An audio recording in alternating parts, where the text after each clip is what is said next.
They arrested a black mother at the pool, then learned who she really was. It began like any other summer day.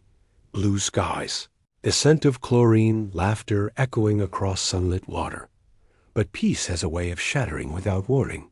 When Kendra Alston walked into the neighborhood pool with her 2 little girls, she wasn't making a statement.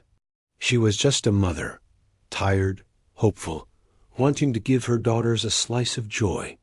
She didn't know that within the hour, she'd be face down on burning concrete, wrists cut by handcuffs, her children screaming for her. She didn't know her identity, the one she'd kept hidden to protect others, would soon shake an entire city awake. What happens when the system built to protect you suddenly turns on its own? And what happens when truth refuses to stay silent? If this story hits you hard already, take a second to like this video.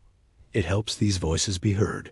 Rolling Pines was the kind of suburb that sold the illusion of peace, manicured lawns, polite smiles, a gated pool that promised community. Kendra had lived there for 3 years, paid every bill, attended every HOA meeting, nodded when people avoided her eyes. She'd built her life in silence, keeping her work private, the late nights, the unmarked car, the gun she prayed never to use. Her daughters, Ava and Marley, only knew she helped people. That morning, Kendra packed sandwiches, fruit, and sunscreen. Her girls wore matching pink swimsuits. It was supposed to be simple: laughter, sunlight, belonging. But across the pool sat Trisha Beckley, the self-appointed guardian of Rolling Pines.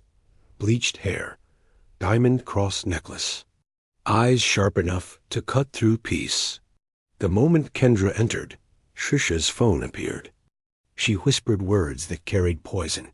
Suspicious woman. Doesn't look like she lives here. 2 kids. I don't feel safe. No mention of the access card Kendra used. No mention of her daughters giggling by the poolside. Only fear wrapped in entitlement. 15 minutes later, the sound of heavy boots echoed on the pool deck. 2 officers entered. Craig Denholm and Luke Merritt, both white, both already convinced of the story they were told. Sunlight turned harsh. Conversation stopped. Kendra's heart raced. "Ma'am, we need to speak with you," Denholm said.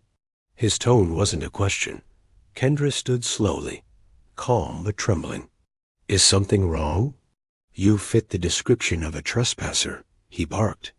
And just like that, a peaceful afternoon turned into an accusation. The crowd watched as Officer Merritt snatched Kendra's bag. Her daughters clung to her legs. "My wallet's inside," she said, voice shaking. He didn't listen. He dug through it like it belonged to him. Denholm's glare was ice. "Where do you work, ma'am?" She hesitated, not out of guilt, but strategy. Because the moment she answered, everything would change. But silence, to them, meant guilt. Denholm's voice rose. "You want to be difficult? Fine." He reached for her wrist. "Let me go," she shouted. And suddenly, the sound of struggle, metal clinking, children screaming, concrete scraping against skin. Kendra's knees burned as they shoved her down. Her swimsuit pulled, her dignity stripped in public view. The crowd froze, frozen not by confusion, but by comfort. This was the story they understood. A black woman being handled. Ava screamed, "Leave my mommy alone." Marley sobbed uncontrollably. "Please," Kendra begged. "Just check my ID," Merritt sneered. "We'll check it after booking you." Every second stretched like an hour. Every tear from her children, a blade. And then, a sound that changed everything. Tires screeching. A car door slamming. Authority in motion. A tall black man in a Navy uniform strode through the gate, gold badge gleaming, voice cutting through the silence. "Uncuff her." The air shifted. The officers froze. Chief Jericho Van had arrived. Denholm stammered, "Sir, we had a call." "I said uncuff her," Chief Van thundered.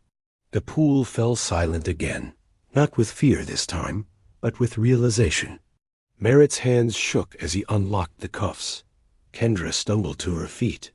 Her girls clung to her waist, their tiny hands trembling. Chief Van turned to the officers. "You don't know who this is, do you?" Ben Holm blinked. "Sir, this woman," the chief said, voice sharp as a blade, "is Detective Kendra Alston. 11 years of service. She's taken down killers, rescued children, and risked her life for this city." Gasps rippled through the crowd. Mothers covered their mouths. A few fathers lowered their eyes.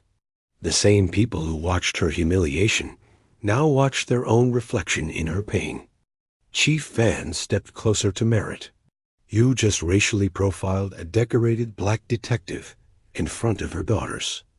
He turned to Tricia Beckley, whose face had gone pale.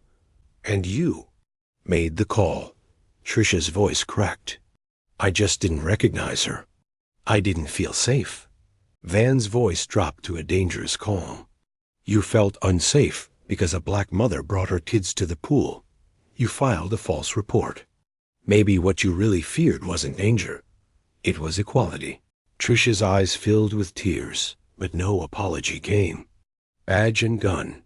Both of you," Van ordered. The officers hesitated. "No." As they handed over their weapons, someone in the crowd started clapping. Then another. Then another. Except for Tricia, who quietly backed away, her perfect world cracking like glass. Kendra stood tall, blood on her knee, but power in her eyes. When Chief Van whispered, "I'm sorry," she nodded. "You got here just in time." By morning, the video had gone viral. A mother dragged in front of her daughters. A police chief's thunderous rescue. A city forced to look at itself. Hashtag Justice for Kendra, hashtag Not Your Kind. Those hashtags filled every screen. At her kitchen table, Kendra replayed the clip, not for fame, but for proof. Ava leaned against her arm. "Mommy, why did they grab you?" Kendra's voice broke. "Because they saw my skin and thought I didn't belong." Ava frowned. "That's dumb." "It is," Kendra whispered, "but it's real." She could have left it there. Could have chosen peace over change. But something in her refused to stay quiet. She opened an old notebook, the one she used back in her detective days. At the top, she wrote, "The badge that doesn't protect me." It wasn't just a letter.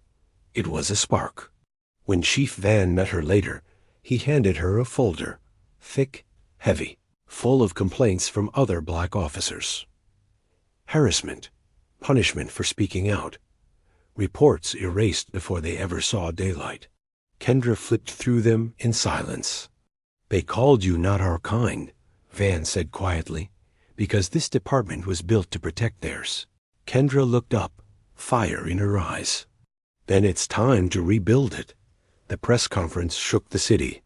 Cameras lined the steps of police headquarters. Kendra stood in full uniform, voice steady, hands trembling only once, when she saw her daughters in the front row. "My name is Detective Kendra Alston," she began. "Last week, I was thrown to the ground in front of my children. Not because I broke a law, but because I broke an image. Because I was black, confident, present." The crowd murmured. Cameras clicked.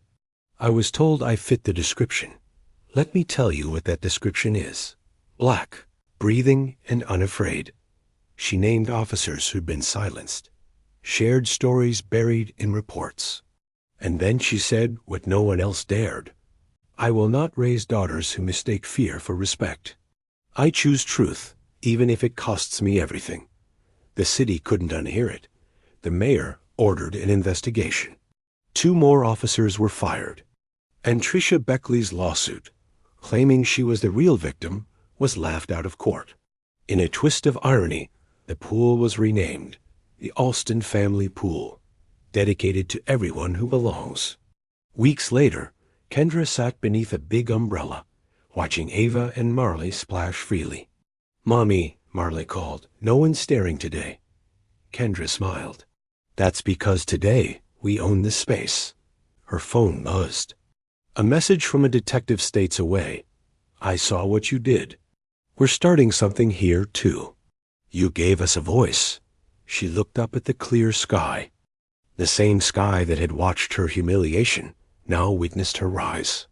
Kendra had been dragged in front of her children. Now she stood for every child who'd ever seen injustice and learned to stay quiet. Her silence was broken. Forever. If this story moved you, if you believe every mother deserves respect and every voice deserves to be heard, subscribe now. These stories matter, and with your support, we'll keep telling the ones they tried to silence.